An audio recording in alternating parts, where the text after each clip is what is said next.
As professionals, we leave our countries seeking that golden fleece.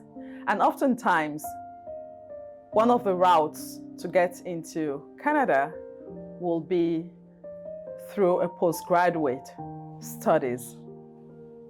But how about when that, or if that postgraduate certificate or diploma isn't necessary at the end of the day? What if asking questions from people who have gone through that phase, who know better, could help you save some money? Because postgraduate education does not come cheap. We could all use a whole lot of advice from experts who left Nigeria as professionals. They jackpot and they now know a whole lot more that they can offer. My guest today is here to talk about his own jackpot experience from Nigeria. Please join me as I welcome Akintayo Ajidaun. Thank you very much, Ma, for having me on the show. Yeah. Thank you. It's our privilege to have you here, and we're grateful that you accepted our invitation to come to share your own jackpot story with us today. Thank you.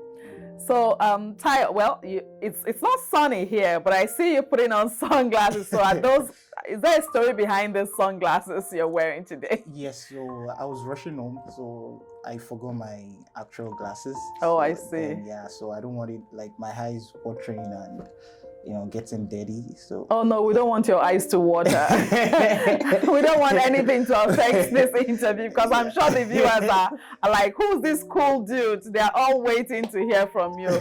Well, before we get into your jackpot experience, why don't you start us off by just telling us a little bit about yourself? So my name is Akintayo Ajidaun. I'm an engineer. I'm an automation and control engineer. I work with an OEM company, original equipment manufacturing, and they make auto parts. So I'm privileged to be part of the team. We control the robotics, the machineries of the manufacturing plants and all. Yeah. So I left Nigeria 2015, and prior to that, I was technically an automation person from back home. I worked with, so after my studies, I worked with an automation company in a way, because they do a lot of other things too. Okay. Yeah, but then we were like, me and some other guys were like the technical team. So, but then what we majorly, what we used to do then was installation, auto, like sliding doors, bollards, all those kind of things, right? Yeah, so that was where I picked the interest for automation from. For automation? Yes, because my actual background was in chemical engineering. Also, you graduated from as a chemical engineer? Yes, from Obafemi Awolowo University. Okay. I see you doing this here. I think that's Obafemi Awolowo University is called OAU, right? So you want to shout out to your OAU. To all my OAU guys. You are not supposed to be having too much fun in this studio. I'll try not to. I'm just kidding. All right. So chemical engineer, and now you're into automation. And you said you picked the interest of automation through working for that company in Nigeria. Yes. So did you ever work as a chemical engineer in Nigeria? So funny enough, no. No. I never practiced as a chemical engineer, because so I got this job back home immediately after studies. So at that time I was waiting for my NYC youth service, National Youth Service Corps back home, right? Yeah. So then there's one of my brother's friends, because at that time I was living with my brother, that said, oh, one of his friends has this opening in his company, blah blah blah, are you interested? You're a sharp kid, you can do this, go for it. So I went for the interview, and I was interviewed and I got the position. Yeah. So as at that time I was still doing my NYC and all those things, and then I was already working as a professional in engineering, installation. Wow, in Nigeria. Yes. So you kind of had like two jobs at the time. NYC. the thing is, you know how the NYSC is. It's not really like a job. You know? But we just collect the alawi and we. So you were we working. do decide, yes. So let's just leave it like I was working. You were working. Yes. Okay. All right. I don't know what you mean. It's better Disclaimer. you don't know. Disclaimer. Yes. I knew that when I did the National Youth Service Corps, I did that in EcoBank, and we worked. We worked like it was a real job. So things must have changed over time. No, so I would say so that my profession now became my NYSC. Okay, I see. Yeah. Okay, great. All right. So, well, that's one opportunity that many people in Nigeria don't have, to have like a full-time real job while you're looking for the mandatory National Youth Service position.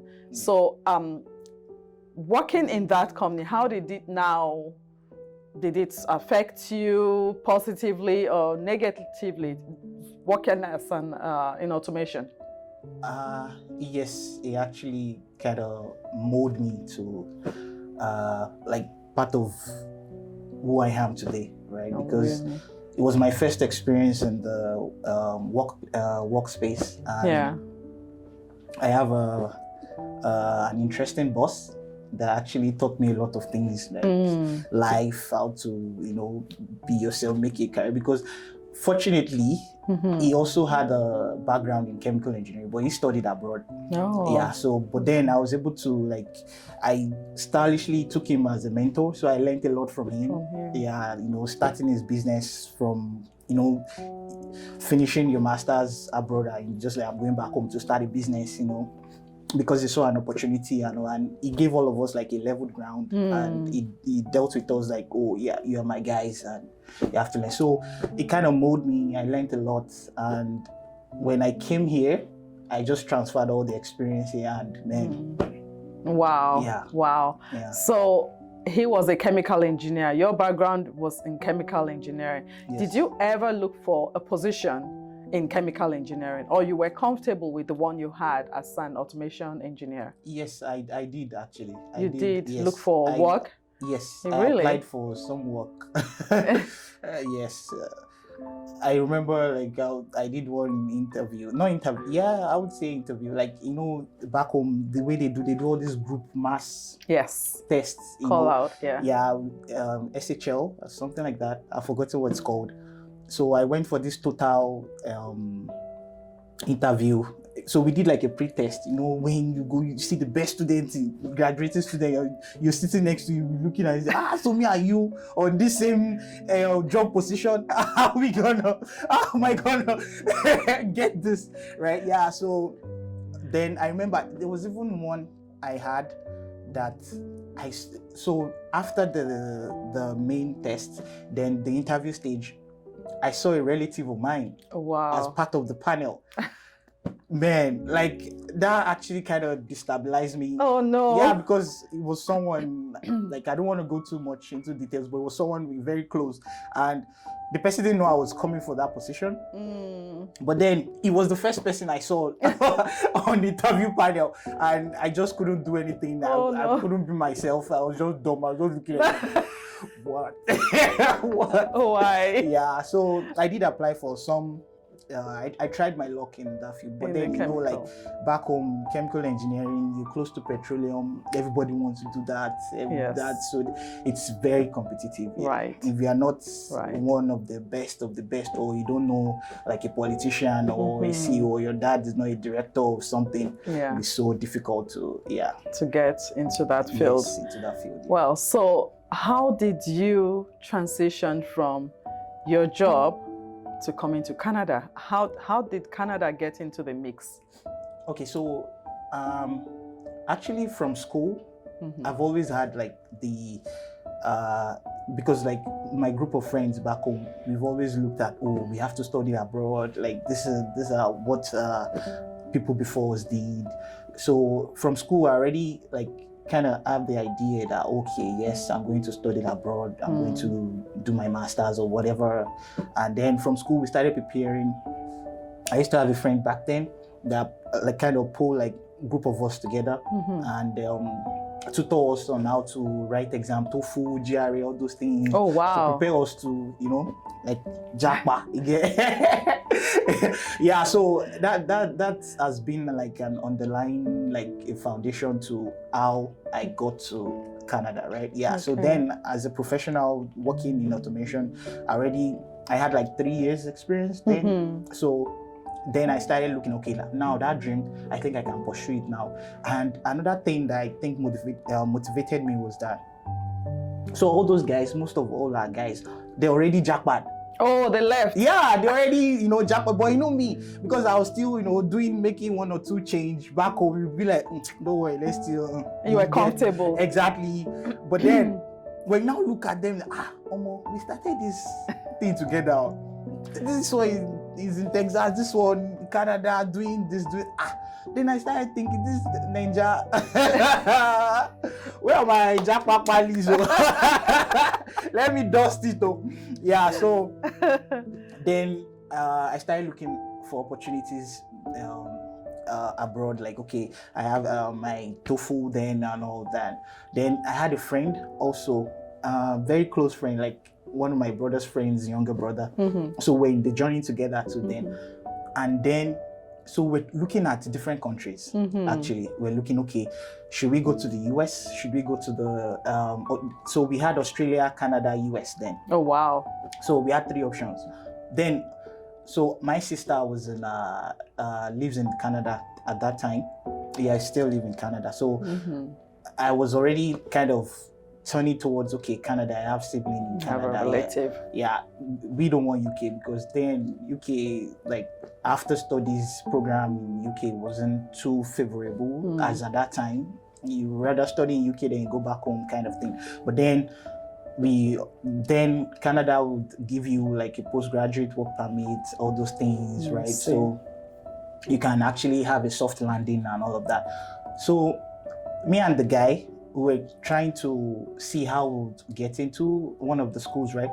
Then out of nowhere, he just came on one day, man, like a relative, blah, blah, blah, just did Australia for him. That man, he clicked though. He's Japa, you know. And he was going to Australia. Man, it was a wake-up call. I've been sleeping. Akita, what's happening? That's actually what kind of kicked the whole thing. Like, man, I have to travel. That's when I now started, you know. And was that your close buddy? Was he a close friend? Yeah, I was very close then. Wow. Yeah, there were times that we spent weekends together, the same. Okay, the same roof and all of that. Yeah. So then we already had a discussion about Canada. So then I knew, oh yeah, this guy is going to Australia. So now I need to try to make this Canada thing work. So I started pushing, applied to school then. I used some resources. I don't know if you know this, Neraland, all those things. Yeah, so they have all those immigration forum. Okay. That they explain everything to you. Oh, how this, man, I was Neraland guru then. I would sit on Neraland, read stories, different Japa Series. That time it wasn't like this competitive, and it was actually relatable. It's the more effort you put into your application, your everything there, that's what you definitely get the results, right? Okay. Yeah, so I really learned a lot from them. That in fact, I still, some names from Neraland still ring. Sometimes I'll just ring, this guy won't know that I learned this from him. From him, God bless you, wherever you are. Oh, wow. Yeah. Wow. Yeah, it was really, you know, we had a community then. You see pages upon pages, people putting different issues. And is that private land? Is it still working? Yes, is it still it is. up? But you know, right now everything changed. When I left Nigeria, exchange rate was like maybe 152 or 153. I can remember that. But now, you know, it's something else, right? Yeah. I just use that as an example. Like a lot of things has changed. Yeah. Yes. So then I used that, you know. Then fortunately, I was able to, you know, come here and to come. So how did you come? Were you coming did you get a job when you were coming, or did you apply as a student? No, I applied as a student. As a student, Yes. a postgraduate student. Yes. So Okay. it was a 2 years program. Okay. Yeah, because then there was this. Okay, yeah, they still have this rule that if you study for 1 year, you get a 1 year postgraduate. Then if you study for 2 years, you get a 2 years postgraduate, right? Oh wow. And then during your postgraduate, postgraduate work permit. Work permit. So during your work permit, you can accumulate your study years into one, and then you have you can add just 2 more years. Then you can apply for your PR. Oh wow. Yes. Okay. So then I wanted. Nobody will even tell you to study for 1 year. Yes. Yeah, because yes. you only get 1 year work permit. And Yes. by the time you're done, you're not qualified for The PR. the PR yet. So Okay. but with the 2 years work permit, you already have 1 year study. Plus your 2 years, you'll be able to apply for your. Yes. Wow. Yeah. So I came in as a student then. Okay. Yeah. And since coming in, you've transitioned into working, I believe. So Yes. you're working now. Yes. In what field? So right now is engineering. Okay. So yeah, like I said earlier, automation and robotics. Okay. Yeah, so I work with an OEM, original Alright. equipment manufacturer. So Manufacturer. they make auto parts. All right. Yes. Yeah. Okay. Wow. So that was was it relatively easy for you to come to settle as a student, find work? How would you describe that experience? So for me, I wouldn't say it's relatively easy. Yeah, because so coming in, so for instance now, I only had like 1 semester tuition. Then I'm supposed to do like 4 semesters to graduate and all. So now coming in, you had to survive, right?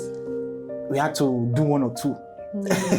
So while I was studying, I had to be working. So then we had all this 20 hours kind of thing. So like me and some of my friends, we have like a group of is it agents now? I'll call it. Like Yes. they employ us, give us job opportunity and all of that to hand some money and to put together so that we can meet, hands meet and all of that. Yeah. So yeah, so I wouldn't say it was easy because I was schooling and working. So I go to school during the day and at night we'll go to work. So wow. most times I barely sleep. Like I remember most of one of my professors, especially the ones that take us like towards the evening, knows me that you tell my classmate, just leave him, don't, because he's Asian. Leave him. He's the Akintayo. Don't leave him. Let him sleep. You used to sleep in class. Oh man, because you're tired from working from night, and we only had like maybe 2-3 hours to sleep. Sometimes even at work, your break time, you're looking for a way to nap and to put your head. They'll be calling you. I remember one of the jobs was like sanitation. It was like a bakery. They make all those things. So it was sanitation. We do cleaning for them at that time. And so there's this thing about me. Anywhere I walk, I always put in my best. Like if you're my boss, you always like me, right? Yeah. So there's this like a boss then that loved me. So anything he wants to do, he's always looking for Akintayo. At that time, Akintayo is tired looking for where to hide to sleep. And he will be paging on the radio, Akintayo, sanitation room. My other friends that were working together, they will be like, oh, is this somewhere? Look for me and try to wake me up. And you see, he's calling you, your guy is calling you, your guy. They rush red high. Sorry. Yeah, so I wouldn't say it was quite easy, but then I would say it was part of what actually molded me to who I am and how I navigated my my living in Canada right now. Yeah, so right now. Yeah. Wow. So when I had a chat with you earlier on, and you had expressed the fact that having a master's degree or even a postgraduate, which master's degree is, might not be worth it in the long run. Can you tell me more about that? Why? Why do you say it won't be worth it? So the thing is, like the West, like Canada, for instance, they give like a playing ground when it comes to professionals. Okay. So what that means is you're not actually being, judged based on your qualification in a way, right? But based on your experience, right? Yeah. For instance, now my boss, my manager at work, I think maybe he just went to a college, he just had a college degree or something, and he's a manager, engineering manager, right? Yeah. So it's not necessarily like, it's good to have it. So if you have like a master's degree, it opens doors. Oh, I see. Yes, that for sure. Like it gives you interview options and all of that, right? Because when you submit application for a job and positions, all those HR whatever they use to fish out which application will, because they're not gonna go through thousands of resumes, right? Yeah. So if you have all those things, it's part of their checklist to filter who they're gonna. But if you able to package yourself properly and you have that experience, you actually know what you're doing. It's a very not really needed like that. Like I would say your experience weighs more than those kind of your certification in a way. Yes. Okay. Yes. So when you're talking about experiences, skills. Yes, skills. So how would you advise a new immigrant coming in to up their skills? What should they do? Are there courses that you would recommend, or are there schools, colleges that they could go to upgrade or to just improve on their skill set? Yeah, so it depends on what the field in is. In engineering. So engineering, you might still need a little bit of study. Yes. So either maybe college level or master's level, you still need a little bit of study, right? Okay. Yeah, because imagine, like, I deal with robots and all those things, right? I need to know at least, this is. Though it didn't really matter when I started working, right? Because, like we said, most of us, we always wing it. When at the start we wing it. That's the very good word. Yeah. So, but then the more you grow into the profession, the more you learn, and the more, it depends on how smart you are again, right? How quickly you can catch up things, right? Catch up things. Yeah. So for engineering, you might still need a little bit of study, but then that's not all. So you need that experience. So you heard that. So like when I was studying, I had this opportunity of when my course has like an internship program. So then during that, I learned some things at the company I did my internship then. Right, so that gave me like a little bit of experience that I could mold on. Okay. I could, package to get the one I am right now. Okay. Right. Yeah. So you need that experience, that workplace experience. So if I'm to advise someone coming from engineering to study engineering, I would rather say instead of doing masters, you can just like do a college degree. Do the one with internship and all that. You have less time, and then you're able to actually have the industrial experience that you need. Practical. Yes, practical experience that you need afterwards, right? Then you can transition into whatever you want to, right? Yeah. Wow. So as you look back on your own Japa experience, you've been in Canada now for, you said you arrived in 2015. Yes. So that's how long? 8 years. 8 years. Yeah, so as you look at 8 years, has it been worthwhile to Japa? Japa, nada. Japa.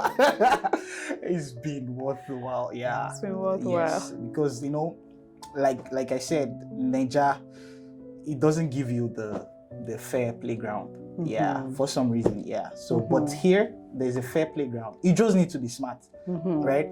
I remember, like, imagine, see how hard it was, like, for me to get something in my profession back home. Because apart from I had to compete with the best of the best students, there are still some factors that even if you are good and qualified, you don't even know someone, you might not even get the position. But here, you just need to be smart. You just need to know what you're doing. Interviews here, you haste interviews here just by making your interviewer laugh. You might not even know what you're talking about, but your boldness alone, I like this guy, give him the job, right? Like, you don't need to know someone, you don't need to have one CEO. Godfather. Before you work in a white collar, like my position right now at work, like some of my bosses, they'll see me and say, "Oh, you're a lucky guy." You know when white folks are telling you you're a lucky guy, then you look and say, me? Am I lucky? Yeah, I'm lucky. Yeah. Why did they say that? Yeah, because of like the position. I'm the only black guy in my team right now. Okay. And they've not seen someone like me being in that position before, right? So in a way they'll feel, this smart boy, you lucky. Yeah, right?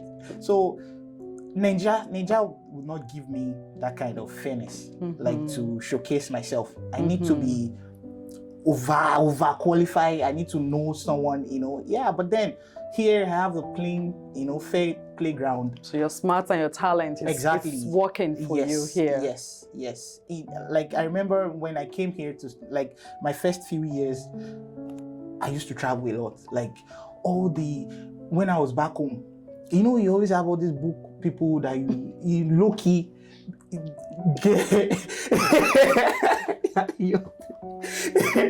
like you envious of a little, not a lot, just a little envious of because of what they achieved. Like I remember then, like back home, like in school, some of my friends, they there was this UK company, Goldman Sachs. Yes. So they used to do like a undergraduate program whereby they employ people. Some of our friends then, they will apply, they will do all those, they will go to all those Goldman Sachs things, travel abroad as at student level. You will be at one corner, the kind of lifestyle and everything back then. I wouldn't say I was really, really a bookie. No, I wasn't, right? But then you still look at them and say, these people are going, this is hey, let me to try apply. You apply, you won't get nothing. They won't even send you the sorry email. It was that bad. Yeah. They won't even send you that. But then when I came here, I applied for, even as a student, I was applying for all those things and I was getting it. I was flying to Germany. I was meeting the Prime Minister. I was like, what? Are you serious? So, man, Japa, Canada. Yeah, so, no, it's been amazing. Yeah, I can't even compare the two. Yeah, no.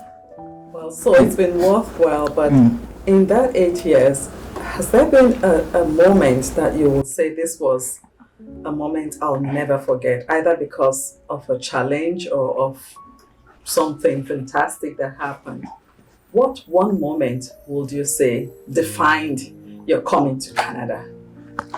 Was there a moment that, you could look back on and you said, I wish I were back in Nigeria, or wow, I am so glad I took the step to come to Canada? Was there such?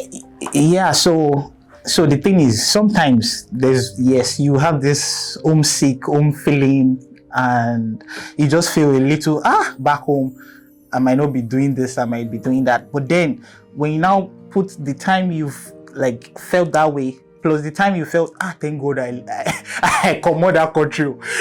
That was like this. The other one is just maybe twice or three times. So obviously, I remember there was one time that it's never been rosy here, right? But then, like I said, I have the fair playground and I have the opportunity. It now depends on me how I want to take it, how I want to, navigate myself to achieve my dream right here, right? Like I said, working and schooling, that's not an easy thing, right?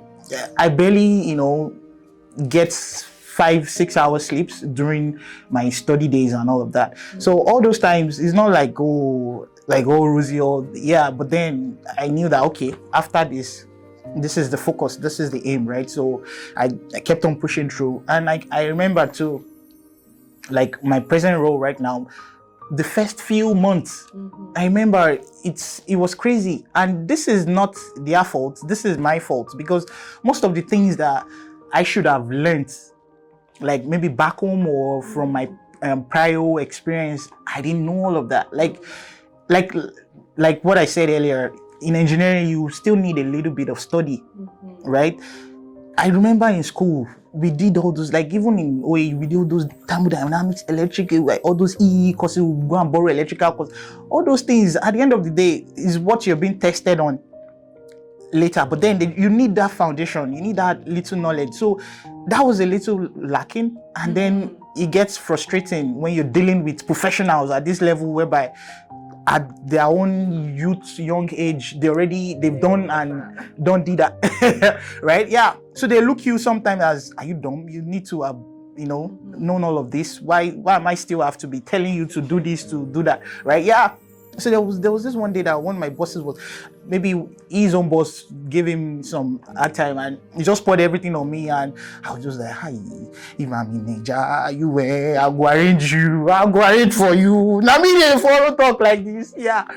I remember getting home, lamenting. I think I even cried self, like, why would this guy be talking to me like this? Yeah, but it's not their fault or his fault. It's just what they expect you to know some things, right? Yeah, and it's always like that.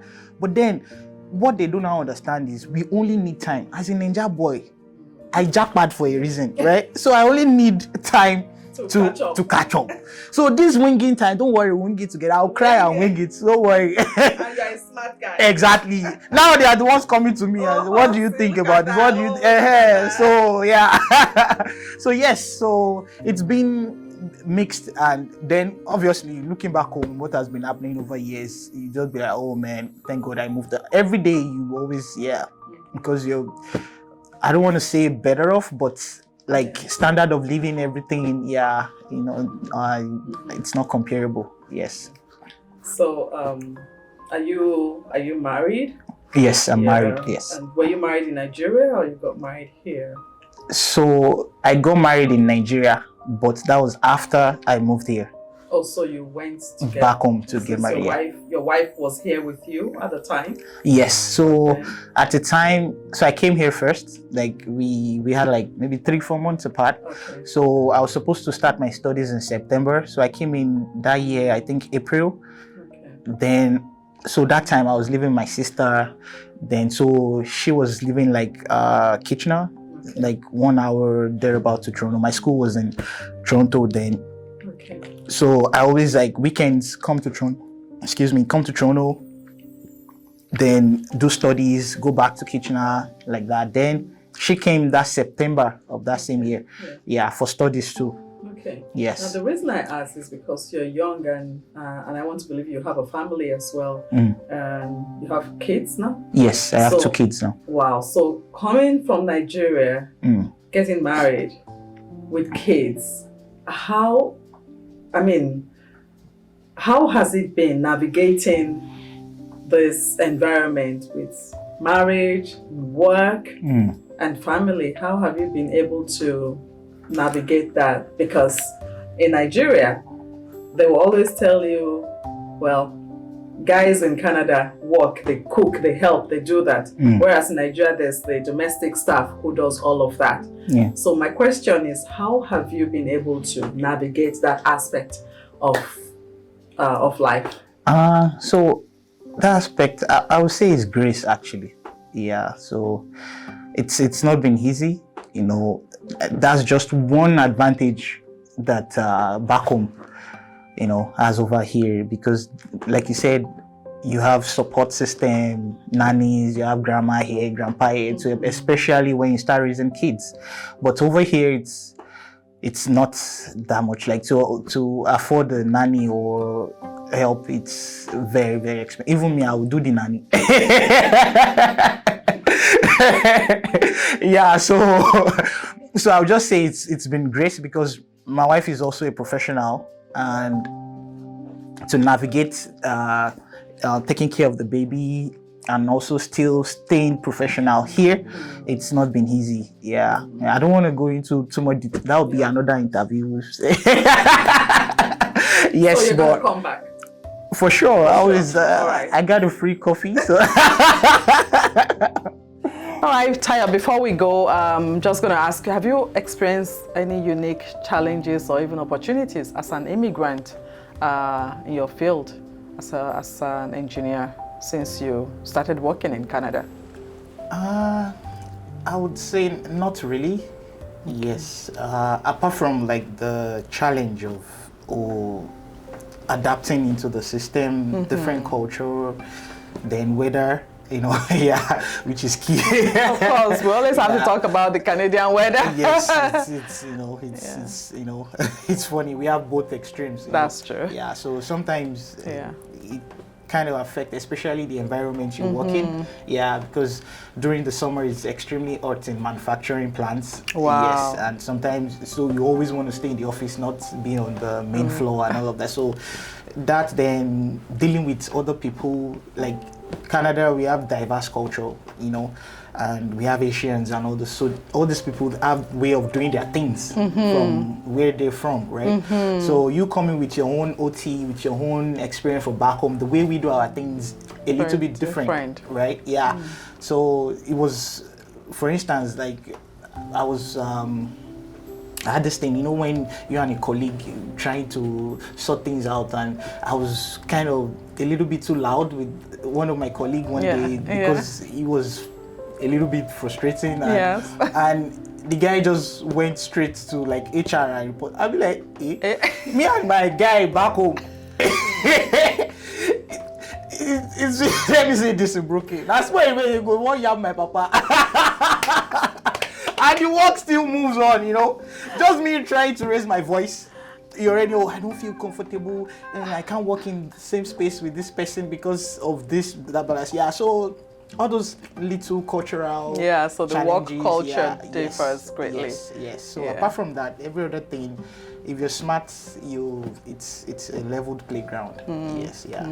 What advice would you give to somebody on how to possibly build their network, or how to find work in engineering when they come to Canada? Is there a particular body, or is there specific recruiters for engineering, for the field of engineering, even if it's automation? But are there specific recruiters you would recommend over others? Because people who don't know will probably just head into Indeed or a Luta, or what do you call, there's this other one, .ca, monster.ca, looking for engineering jobs. So are there specific recruiters that you will suggest or recommend over others, just so that people know where to go? So for me, I'm not really sure about the recruiters, like specific for engineering. Okay. So the best way to get in is through internship. Internship. Yes, is like the easiest. Like from school, you get your internship. Then if you do well and it's something you want, they always kind of retain. They always kind of give you a position. It just depends on your relationship with your bosses and all of that. So for engineering, the best way, just make sure that if you're coming to study, you get like a program that offers internship. Some call it co-op.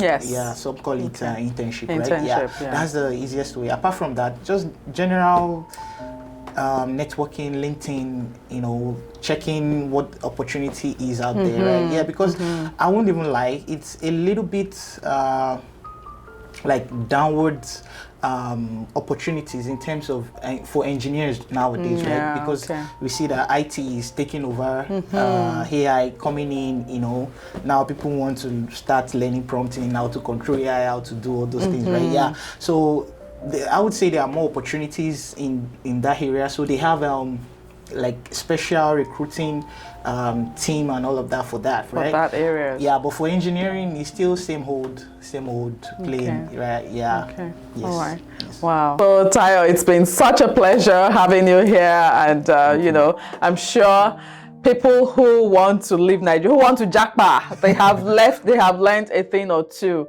of how to Japa and how not to Japa, and what to do as engineers or as professionals, really, because I'm sure this applies to other professional fields as well. The importance of continuous education, continually training to remain on top of your game, and just how to navigate life as a parent, as a professional, and as a husband. So you are a multitasker. And I just want to say thank you again for coming in today. We've had such a great time in the studios. I'm sure many of our viewers are jealous right now because they would really have preferred to be here and enjoy the fun with us. So until next time, Keep sharing these videos. We're going to come your way again with another exciting Japa series, another professional insight from another professional rather. So until next time, take good care of yourself. Catch you later and God bless you. Bye now.